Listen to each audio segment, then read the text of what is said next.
Welcome to another lecture by Pragmatic Programming. In today's lecture, we will be discussing the collections framework in Java. So first of all, what is a collection in Java? A collection represents a single unit of objects, i.e. a group. So you might be wondering, what is the collections framework in Java? So the collection framework in Java provides a unified architecture to store and manipulate the group of objects. So what you should note here is the Java collection means a single unit of objects, and the Java collections framework provides many interfaces and classes so that you can wrap all of these objects into a single unit.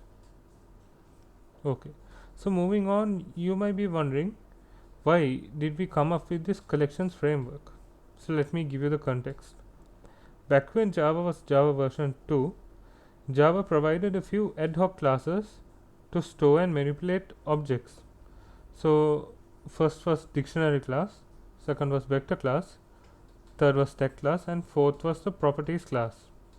So these classes were used to store and manipulate groups of objects, but they had many problems with it, such as not being very efficient, and they had other issues like, for example, although these classes were useful, they lacked a central unifying theme.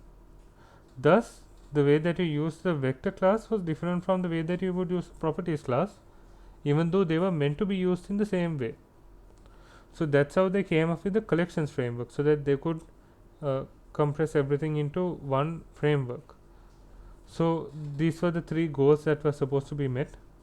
The first goal is the framework had to be high performance. The implementations for the fundamental connections, dynamic arrays, linked lists, trees, and hash tables, were to be highly efficient. The second goal was the framework had to allow different types of collections to work in a similar manner and with a higher degree of interoperability. And the third one is the framework had to extend and or adapt a collection easily. So let's take a look at the hierarchy of the collections framework. Now if you look in this diagram, you will see that on top we get the iterable interface. So this is the parent interface of all the other classes that are down here. Next we get the collections interface. So this is our start of the collections framework. You should always remember that collections interface extends the iterable interface. So moving on, under the collections interface we get another three interfaces: the list, the queue, and the set. So these are the three main types of collections: the list, queue, and set. We also get the fourth type, which is the map type of collection, but the map does not extend the collections interface. So moving on, here we have the list. Let's take a look at the classes that are implemented, the classes that implement the list interface. We have the array list, the linked list, and we have the vector. We also have the stack. The stack actually extends the vector class, so in turn it implements the list interface. If you look at the queue, we have the priority queue and the array D queue. So these classes implement the queue. Next, if you look at the set, we have the hash set, linked hash set, and the tree set. So these three classes, in green we get the classes, and in red we have the interfaces. So these three classes, hash set, linked hash set, and tree set, they implement the methods in the set interface. So moving on, let's take a look at what is the iterable interface. The iterable interface is the root interface for all the collection classes. The collection interface extends the iterable interface, and therefore all the subclasses of the collection interface also implement the iterable interface. It contains only one abstract method, and that is iterator t iterator. So iterator is the name of the method. Iterator t is a generic type, and it returns the iterator generic type when you call it upon an object. So moving on, let's take a look at the methods that are found inside the iterator interface. So the iterator interface provides the facility of iterating the elements in a forward direction only. There are only three methods in the iterator interface. first method is the hashNext method. The hashNext method returns true if the iterator has more elements, otherwise it returns false. So this is useful when you're iterating through the particular collection and you want to know whether there are more elements or not. So if it says false, that there are no more elements, we can stop the loop from there. Then the second method, the next method. So the next method returns the element and moves the cursor or the pointer to the next element. And the third method is the remove method. The remove method removes the last elements returned by the iterator. This remove method in the iterator interface is not used as much.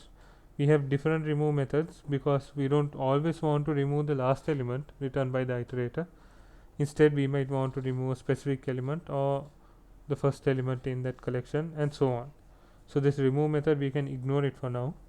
It's not very commonly used. Let's take a look at the collection interface. The collection interface is the interface which is implemented by all the classes in the collections framework. It declares the methods that every collection will have. Some of the methods of collection interfaces are add all, and clear. Like this, there are several more methods. We will discuss that a little bit later after a few more slides. So these methods are all implemented by the subclasses of the collection interface. So again, what you must note here is that the collection interface builds the foundation on which the collection framework depends. This is the building block. Without this collection interface, there would be no collection framework. So moving on, let's take a look at the sub interfaces of collection. If you remember, I showed you 3 sub interfaces: the list, the set, and the queue. So the list interface is an ordered collection that allows us to add or remove elements like an array. So we will be discussing this Java list interface in a new video. Stay tuned for that. Next, we have the set interface. The set interface allows us to store elements in different sets similar to the set in mathematics. So again, if you take the set in mathematics, what you should notice that duplicate elements are not allowed. So that's the importance of having the set interface. Again, there will be a separate video on the Java set interface. Stay tuned for that. And finally, we get the queue interface.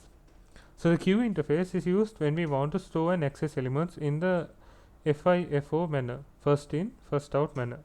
It's like the normal queue you get at the train ticketing station or the ATM machine.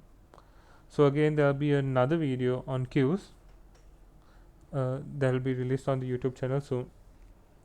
Let's move on and let's look at the methods of the collection interface.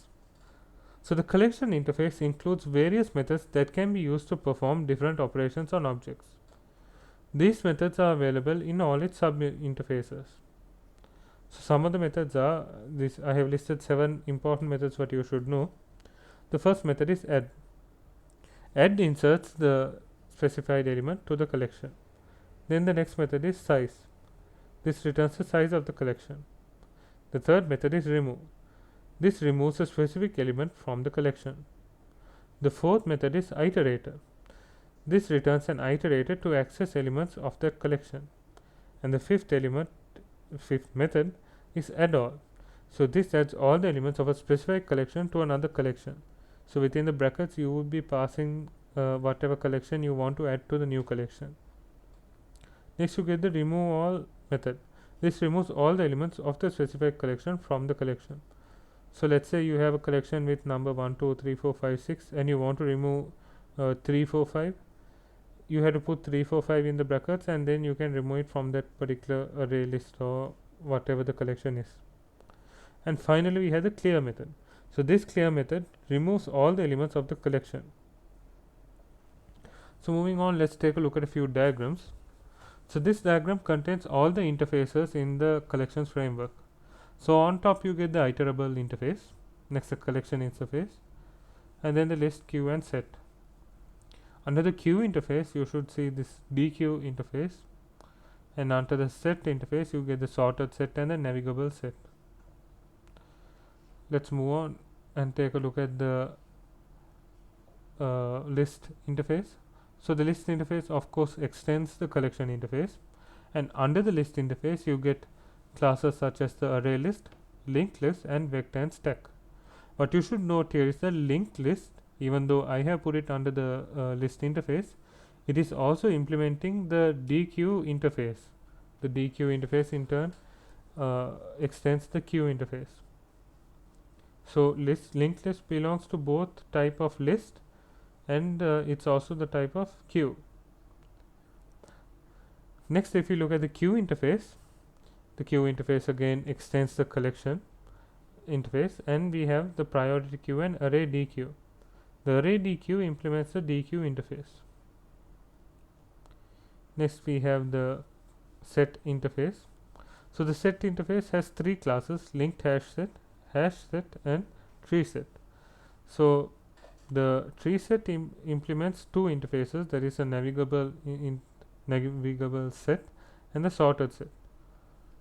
Moving on the map, we have the hash map, linked hash map, then the tree map.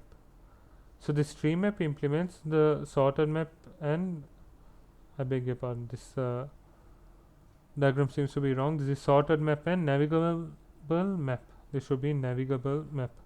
Just like the previous example, if we take a look at the set here, navigable set, here this should be navigable map.